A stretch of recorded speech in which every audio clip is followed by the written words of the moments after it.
Assalamualaikum warahmatullahi wabarakatuh. Investasi, penanaman modal, dan perkembangannya di Indonesia. Kami dari kelompok 5, Nanda, Kusna, Anam, Buyu. Apa itu investasi? Investasi adalah sejumlah dana yang dikeluarkan atau diberikan oleh investor kepada suatu perusahaan ataupun pemerintah, yang nantinya dana tersebut akan disalurkan untuk pengembangan perusahaan ataupun suatu negara. Investasi menurut para ahli, yang pertama yaitu Keynes, bahwa besarnya investasi dipengaruhi oleh tingkat pendapatan perusahaan atau pemerintah. Selanjutnya yaitu oleh kaum neoklasik, bahwa investasi dipengaruhi oleh jumlah output yang dikeluarkan perusahaan atau pemerintah tersebut. Selanjutnya yaitu jenis-jenis investasi. Yang pertama, investasi langsung. Investasi ini berupa pembelian langsung aktiva keuangan suatu perusahaan dari pasar uang, pasar saham, dan pasar tunai. Kemudian yang kedua, investasi tidak langsung. Investasi ini merupakan pembelian saham dari perusahaan yang memiliki aktiva di perusahaan lain. Apa itu PMDN?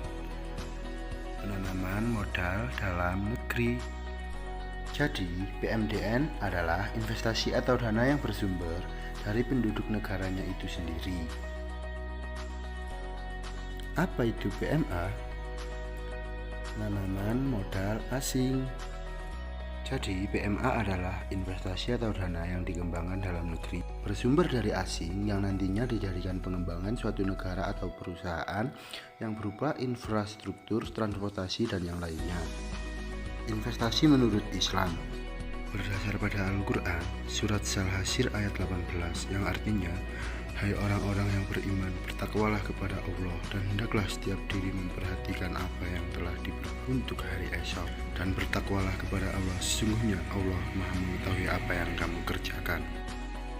Jadi berdasarkan ayat tersebut, bahwa dapat dipahami ayat itu mengandung arti atau anjuran moral untuk berinvestasi baik di dunia maupun di akhirat.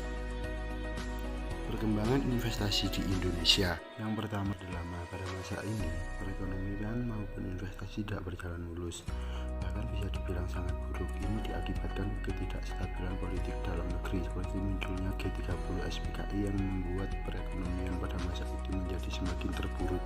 Dan pada akhir tahun 1950-an, Belanda berinvestasi di Indonesia, tetapi hanya untuk sektor perkebunan dan pertambangan.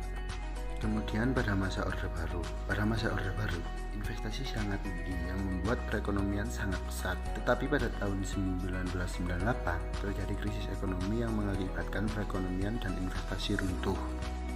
Kemudian bagaimana perkembangan investasi reformasi sampai sekarang ini? Pada awal reformasi, investasi tidak terlalu tinggi, tetapi di era Megawati, SBY, dan sekarang ini, investasi selalu mengalami peningkatan. Selanjutnya kami akan membahas studi kasus kereta cepat